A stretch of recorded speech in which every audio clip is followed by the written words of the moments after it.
And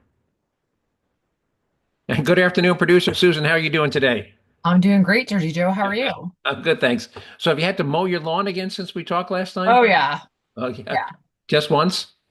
No, a couple times. 7 days is probably like the most I can go right now. Okay. You and me both. We've had rain 3 days last week, and we're going to have rain 3 days this week. So, it's lawn mowing time is here. All right. And we had a very important day in Pennsylvania. Do you know what today in Pennsylvania Memorial Day, is? yeah, in Pennsylvania is the home. You got a town there that's the home of Memorial Day, the birthplace of Memorial Oh, well, Day. yeah, but I'm talking about today. Today, Pennsylvania. Today. Do you know what important holiday is in Pennsylvania today? No, what important holiday is in Pennsylvania? Today is the Pennsylvania primary. Oh, Pennsylvania primary. I And assume. as we discussed many times on this show, these are the important elections that determine our judges and our district attorneys, and at least in our neighborhood, our school board. And in fact, I actually have a story that is directly relevant to that about a plea deal that was proposed by a district attorney and approved by a judge, a ridiculous plea deal. So But let's get, but you are correct though. To your answer was that yes, Memorial Day weekend is coming up, and Boalsburg, Pennsylvania, which is right down the road, is the birthplace of of the Memorial Memorial Day. Day celebration. Yes. All right. Well, anyway, so we are 6 days away from Memorial Day. Today's May the 20th. We call it the situation with Jersey Joe. News and perspective you won't hear on TV. And I talk to a lot of people. And they've new listeners say, "Wow, I didn't hear about that. Why didn't I hear about that?" And I said, "That's a great question. That's why we do the show because we talk about most of the people I talk to either have heard nothing about what we've talked to, or maybe heard one story out of six, or maybe, and even the one story out of six, they only heard the one side. So that's why we call it news and perspective you won't hear on TV. And on that note, we're going to start off with the big story this week about President Biden's stage 9 prostate cancer. Yeah. And we're going to address one of the big questions. How long has he and his doctors, including the White House physician, known about his condition? And was there a cover up? And if so, why? And we have two different clips from two different doctors talking about when his condition most likely would have been diagnosed. I'll give you a hint, it wasn't last month. It wasn't 6 months ago. Mhm. All right. In another Biden related story, we'll play a clip from Robert Hur. He was a Department of Justice special prosecutor who was assigned to investigate. They found Biden. This was after he had left office as vice president. He was a private citizen. And it turned out he had a couple of boxes of classified documents in his garage that he shared with his ghostwriter. They were writing a book. And he had no authority. Unlike Donald Trump, who was the president and had the unilateral authority to declassify documents, Joe Biden, as a private citizen, was never president, didn't have the authority to declassify any classified document, yet he had boxes of classified documents in his garage. So the Department of Justice launched a special prosecutor, Robert Hur, to investigate. And he issued a written report last March, we'll talk about. And it was only this weekend they finally released the verbal transcript, which Republicans were calling for, screaming for, but never got released until the current administration came in. So we'll play just a little clip of that audio from the Robert Hur Joe Biden uh, interview. And another story about cognitive decline, we have a short clip of Nancy Pelosi trying to give a short speech at an outdoor press conference, and talk about if you don't think it's time for Nancy Pelosi to go, this is proof. Um, Here's another story you didn't hear in the evening, and this gets to your thing about voting for district attorneys and judges. We'll tell you about a plea deal that was offered that offered to a 15-year-old illegal immigrant who hit and killed a 24-year-old Colorado woman while he was driving a stolen car at 90 miles an hour. So we'll tell you about the plea deal that was offered and the one that the judge accepted, and it's just an outrage. Um, we'll also tell you about a shocking discovery that technicians have made when they started to inspect the internal components of Chinese-made inverters used on most large solar farms. And for those that don't know what an inverter is, when you plug anything into a socket in your house, it's AC. It's 120 volts AC, stands for alternating current. Well, solar panels only produce DC, which is basically battery power. It's what you get out of your car battery. It's not alternating, it's continuous. So in order for power from solar farms to go into our power grid. It has to be converted from DC to AC, and you need big industrial grade inverters to do that. And we'll tell you what some technicians found when they start to open up some of these Chinese inverters that link those big solar farms. And you know the ones I'm talking about. They're Yeah. half Yeah. an acre, 2 acres, 10-acre solar farms. Hmm. We'll tell you what they found inside those inverters. Um, we'll tell you how many people are employed by the Mexican drug cartels. And this blew me away when I heard the number and where the drug industry ranks among all of Mexico's.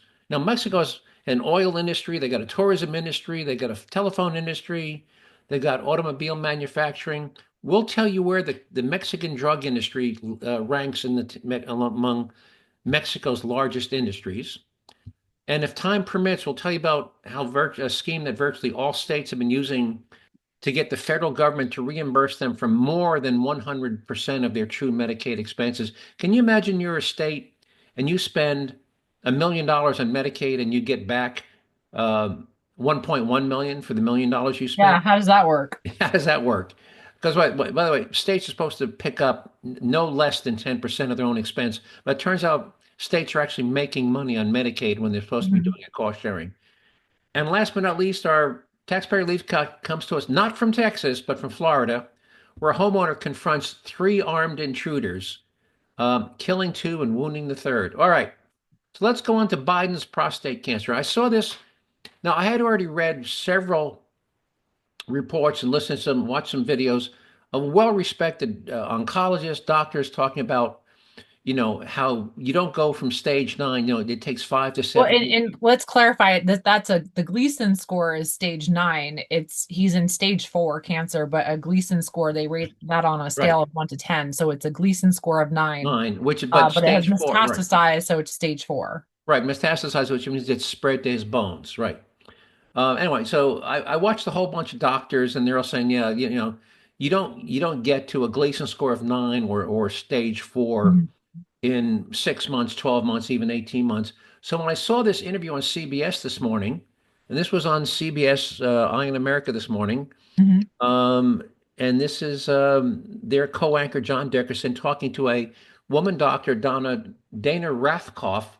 She's a medical oncologist at New York Sloan Kettering Cancer Center. Which is one of like the top cancer institutes in the entire country. Right. And I was stunned by her evasiveness. I'm trying to think, just listen. He asked her a question about and then he asked her the same question more generically, and she still refuses to answer. Here we go. Just at New York's Memorial Sloan Kettering Cancer Center. She specializes in prostate cancer. I see prostate cancer almost exclusively. It doesn't follow any one pattern. Does it surprise you that it is so advanced and moving so quickly, given that he has seen the best doctors possible? Cancer cells are chaotic and they don't read the guideline rule books. And so our screening guidelines don't necessarily apply to a cancer cell that's going to decide to grow or evade a particular screening technique. And so, there are many people that have the, access to highest levels of care and undergo regular screening and still get diagnosed with advanced disease. Given what he has been diagnosed as having, how long would he have had cancer, do you think, before this diagnosis? Well, I can't really. And that's a very simple question. He's asking for he's asking just for an opinion. He's not asking her just a general opinion. Speak to the specifics of President Biden, but I would say that in general, advanced prostate cancer presents in many different ways. It's not really one size fits all. It's stage 4 and in the bones. Now you notice she didn't answer. Yep. She answered a different question than one. So he's asking that question a second time. That didn't start just yesterday. Typically, more aggressive prostate cancer portends a worse prognosis, meaning that patients are at higher risk of. Now, again, I'm going to back it up.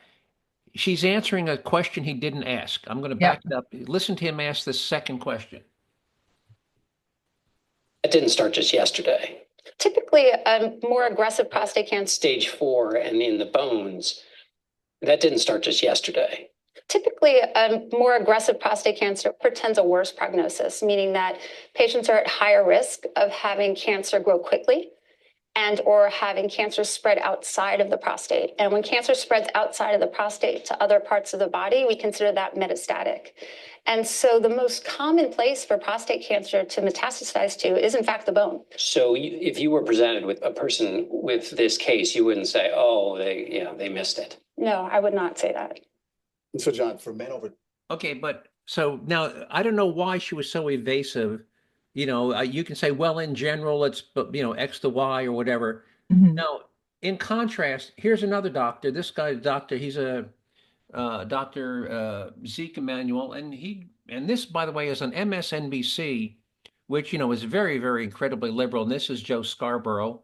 And MSNBC, is a Biden-loving liberal station. And they have this guy on. Here's what he says.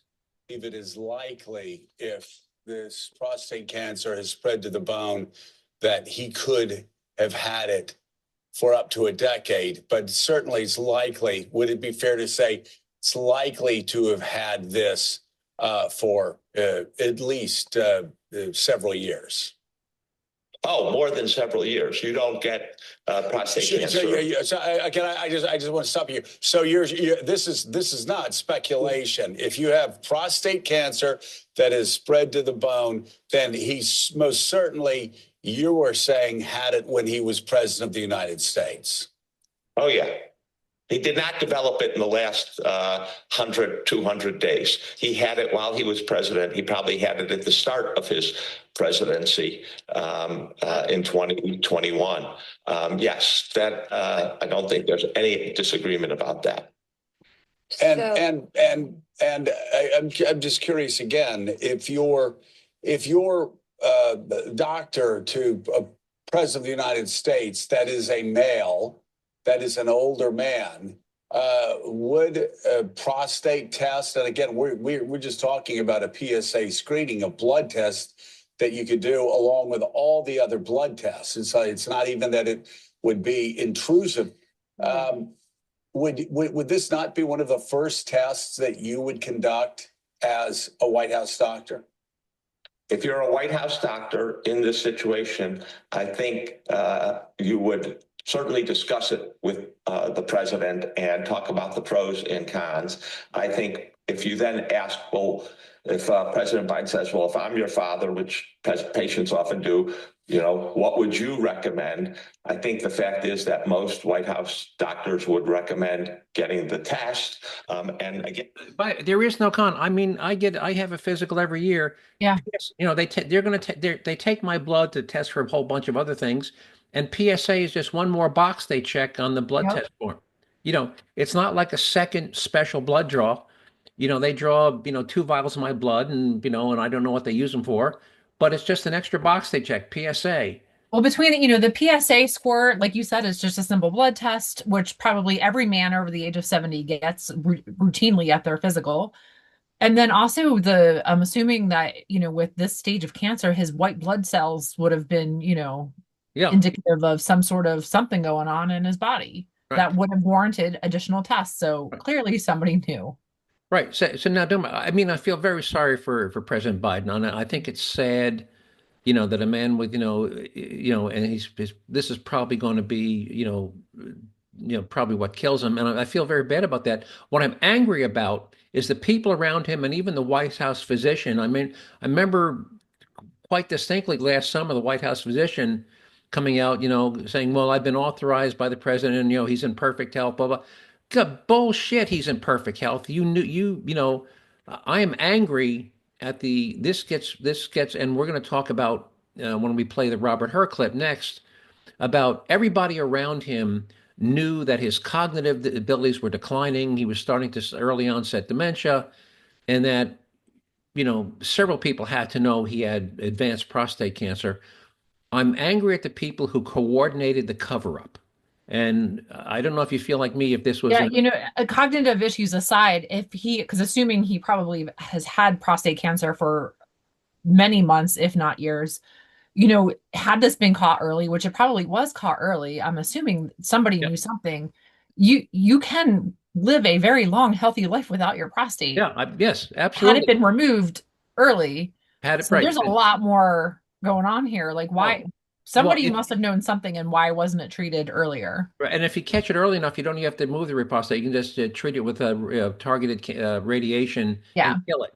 So so why wasn't it treated? Why did he elect not to have it treated? We'll never know. But I'm just so angry. Especially somebody like the President of the United States has access to the best care in this country. Right. He could have been a patient at Sloan Kettering, and Yeah, or Johns Hopkins Medical Center, which is in DC. Well, it's in Baltimore. Or Baltimore. Yeah, it's 10 miles from the White House, so he could have been Johns or Walter Reed or Walter Reed. He could have been any of those places. So I'm just so angry at his staff, the people who know his wife, that they all conspired to cover up serious mental and physical issues with the President of the United States. Yeah, and again, cognitive issues aside, everybody loves a comeback story. Had he been treated with his prostate and it was public knowledge that, hey, I have prostate cancer and I've had it removed, or I had cancer and now I'm good, people would have loved that. Yep. By the way, I'm not going to play this whole thing. I'm going to move on now to his cognitive. So this is Robert Hur, the special prosecutor. Now, the audio is very, very difficult to hear, but it starts off, he asks a very simple question, because, he had already admitted that he had used these documents and shared them with his ghostwriter to help write the book. Now, a little backstory. Last March, when Hur came out with his report, recommending that the DOJ not move forward with a prosecution against Biden, and at the time, and it would have been a prosecution after he left the office. You can't prosecute a sitting president, but you can prosecute him after he leaves office.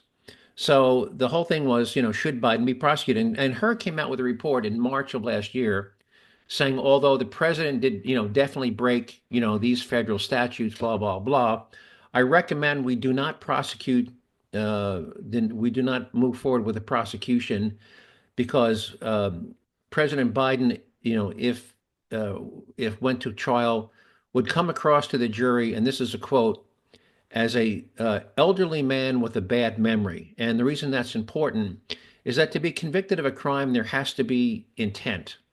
And if the jury, in his defense would be, well, he really didn't know, these boxes were just boxed up, he didn't really know, then he didn't intentionally break the law. So Hur didn't say he didn't commit a crime.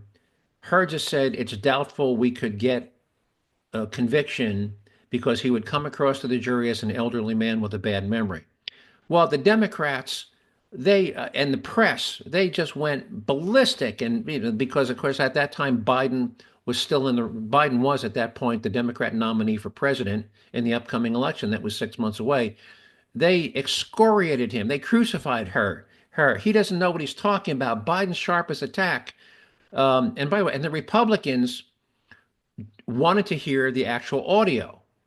And of course, it was the Democrat-controlled Department of Justice, and they stonewalled the Republicans. They refused to release the audio, which either would have confirmed or denied what Hur claimed. Instead, they spent, the crap they dumped on Hur was incredible. Well, here is just a little bit of the Hur interview, and he asked Biden, remember, he asked Biden a very simple question. Where in your house did you find these documents? And Biden proceeds to ramble and do everything but answer the simple question. And again, I apologize for it's so bad, but this is the audio that wasn't released last spring. Here we go. Documents related to the Penn Biden Center or the Biden cancer cure shot or your book. Where did you keep papers that related to those things? Where did you keep the papers that were related to those things? Well, no, hang on. So that's the question. Where did you keep the papers that were related? Because he talked about, the book, and then he ends up saying, and where did you keep the papers that were related to those things? A very simple question. He could have said my garage, my office, my basement. And here's his answer to where did you keep those papers? well, I don't know. this is what, 2017, 18, that period. Yes, sir. Remember, in this time frame, my son is either been deployed or is dying. Now, he's talking about his son, Beau Biden, who did die of brain cancer, but you don't remember what year your son died? And if he was, you're either deployed overseas or you're dying of cancer. You're not either deployed or dying. Mm-hmm. And so it was, and by the way, there were still a lot of people at the time when I got out of the Senate that were encouraging me to run in this period. Now, what's the question that was asked? Where? Where in your house did you find the papers? Yeah. Does any of Kitchen, this- bedroom, bathroom, office. Does any of this have anything to do with that question? No. Well, let's continue. Except the president. Well, not a mean thing to say, but he just thought that she had a better shot of winning president. So he's talking about Obama thought Hillary should have been the nominee. Yeah. And so I hadn't at this point, even though I'm at Penn, I hadn't walked away from the idea that I might run for office again. So if I ran again, I'd be running for president. And so what was happening though, when Beau died, May 30th, 2018. There's one of his aides is in the room, and his aide reminds him when his son died. 2015, he died. Now, and the aide reminds him it was 2015, and initially said, well, it was 2017 or 18 when Beau either was deployed or was dying. Beau died in 2015. Mm. And now his aide is reminding him it was 15. 15. We're not much of the month, but I think that was, Yeah.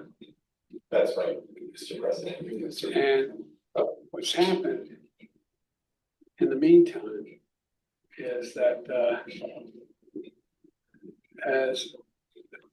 and Trump gets elected and So now he goes on and on about the, when Trump beats Hillary, blah, blah. And the question is, where were the papers in your house?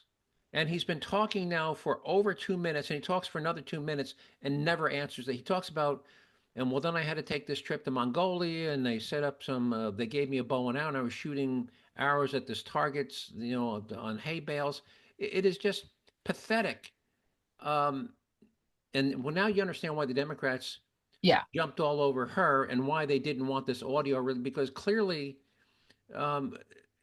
this is severe cognitive decline. He can't answer nothing that he said for the last 2 minutes is remotely close to, and where were those papers? That was the simple question. Mm-hmm. Where were those papers? And he goes on for another 2 minutes, and he tells about taking a trip to Mongolia and shooting bow and arrow at targets,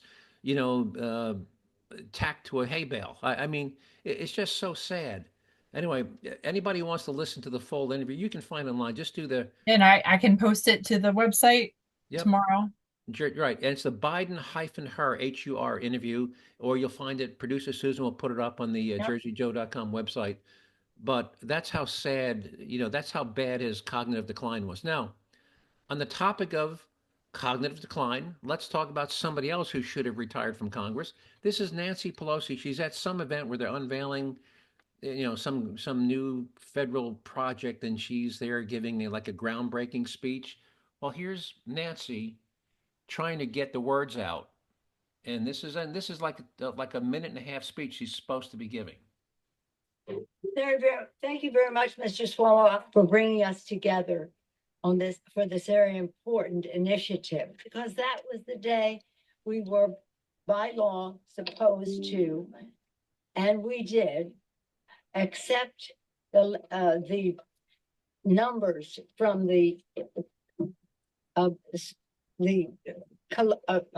Somebody had to remind her that the word she was looking for was electoral college.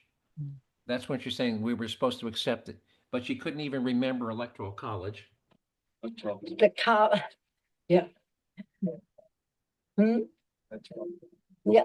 college.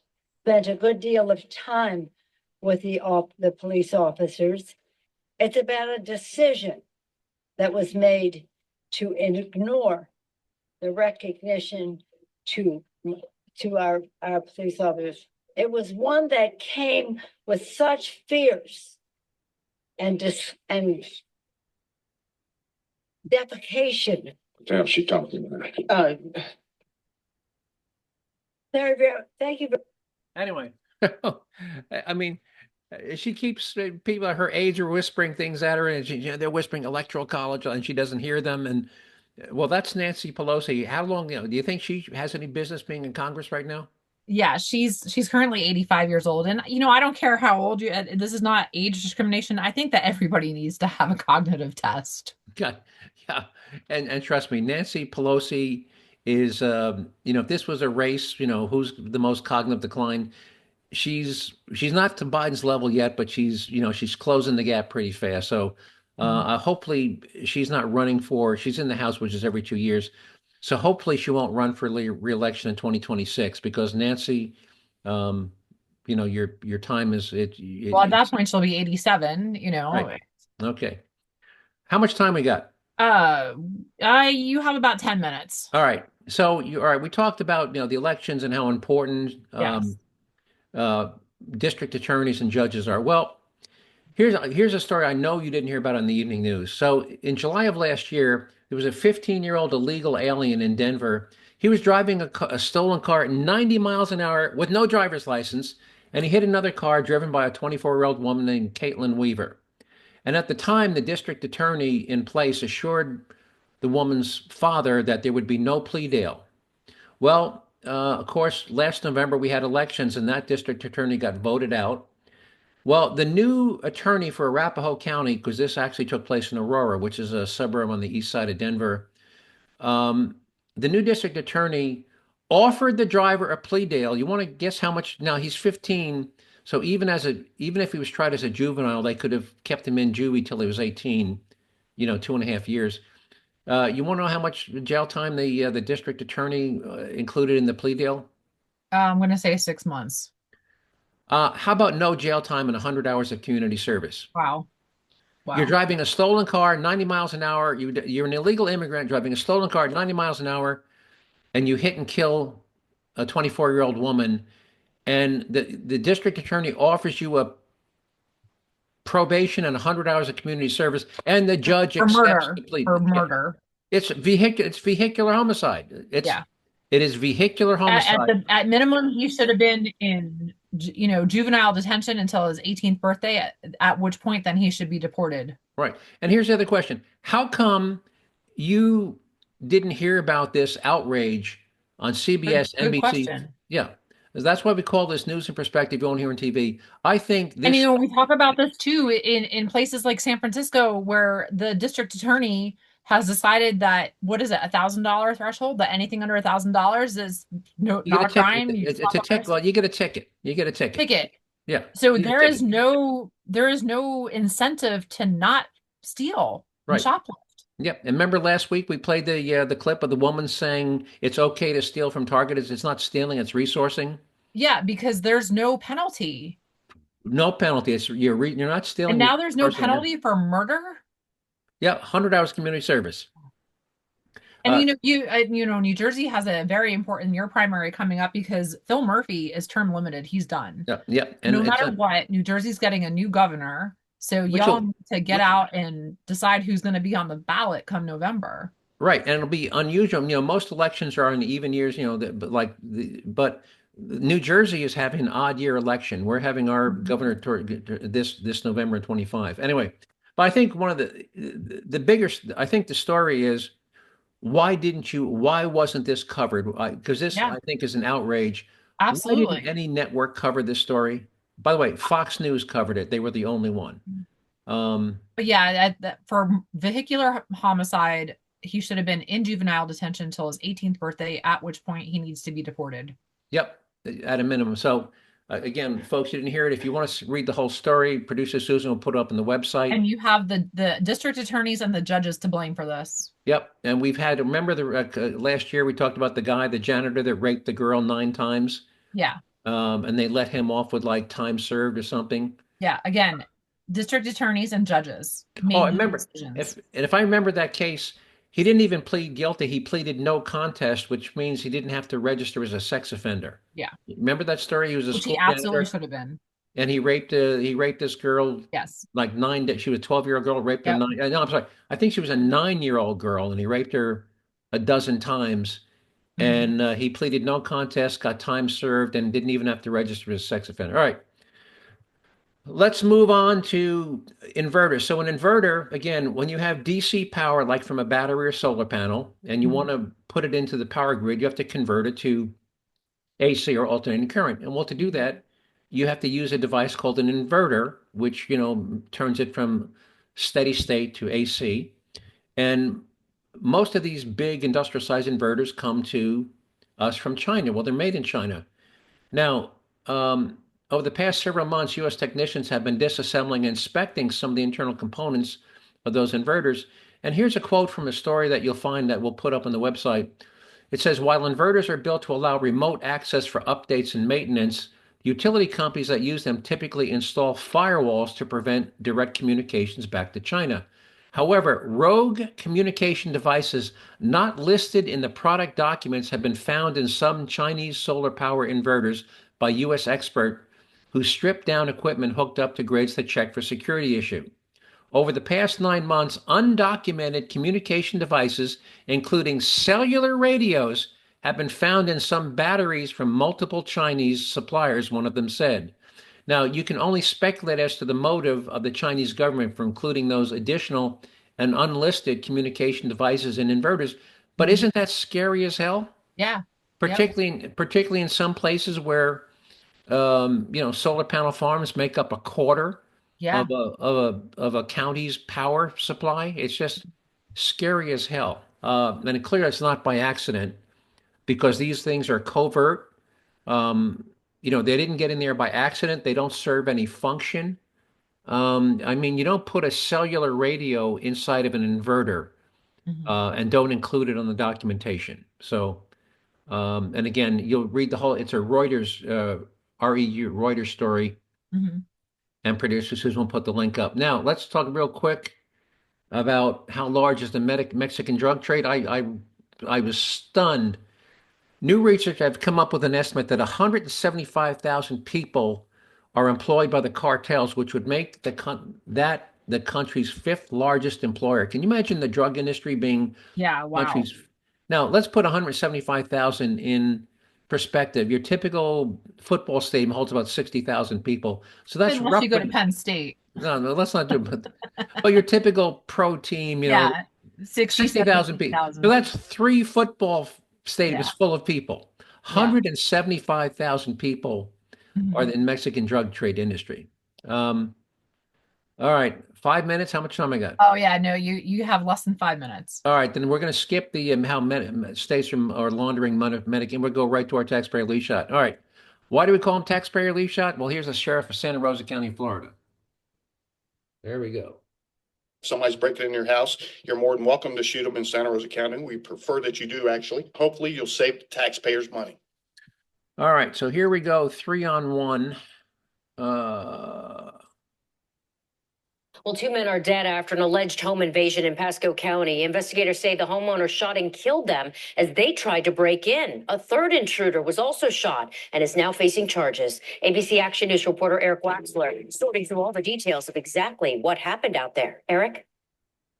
Yeah, Wendy, the homeowner here will not be charged, according to the Pasco County Sheriff's Office, but the investigation does continue. In fact, the Sheriff's Office has been here since early this morning, gathering evidence at this home on Audrey Road in Land O'Lakes. Sheriff Chris Nacco says that the homeowner was home here playing video games when he heard glass break. He got his own gun, and then he saw a masked man in a hallway with a gun pointed at him. He shot him. Investigators say the homeowner shot 2 other men who were with him, killing one who shot at him and wounding the other. The injured man is in the hospital, but will face 2 counts of second-degree homicide because the men that he was with were killed during this home invasion.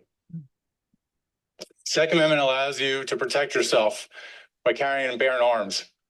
This is the sheriff of Pasco County speaking, by the way. Me. To protect yourself by carrying and bearing arms. In his home, he protected himself. And that's something our citizens in Pasco County will do. And I've seen it happen before in the past. And unfortunately, I think it may have to happen in our future. All right, and we'll cut it there. And as noted, by the way, the third guy who got wounded and lived is going to be facing 2 counts of murder because even though he didn't kill those guys, the law says if you are participating in a crime where anyone dies, even if you didn't pull the trigger, you can be charged with murder. So he's going to be charged with 2 counts of homicide because his 2 buddies were killed by the homeowner. All right. Producer Susan, I know we're running short on time. Anything you want to add before we sign off? No, I hope that you're planning to vote in the New Jersey primary. I voted in the Pennsylvania primary this morning. I already did vote in my Republican primary. And I know it's coming up in June. What, June 10th, I believe, is New Jersey? Well, I already voted. We already did our mail-in ballot. So already been there, done that. Already did that. All right. Anyway, I want to thank everybody who listened to this podcast for giving up 30 minutes out of your day to listen to me ramble on about things I find of interest and importance. And I hope you found some of those topics as interesting and important as I did. And if so, hope you continue to listen. And as we've already discussed, if you want to see some materials or story links or read the stories or download the audio clips, give producer Susan a day or two and she'll load them up on the Jerzee Joe website at jerzeejoe.com. Just remember that to spell Jersey, J-E-R as in Robert, Z as in zebra, Jerzee, jerzeejoe.com. And you'll be able to find all those story links and audio clips. If you want to email me with a comment, question, or suggested show topic, or you want to get put on our mailing list so you don't have to go to the website, just send me an email to joe at jerzeejoe.com. Just remember to spell Jersey with an R, Z, and 2 E's. And with that, producer Susan, anything you want to add before we sign off? Nope. Have a good Memorial Day weekend. And you do the same, and I'll talk to you next week. All right. Take care. Bye-bye.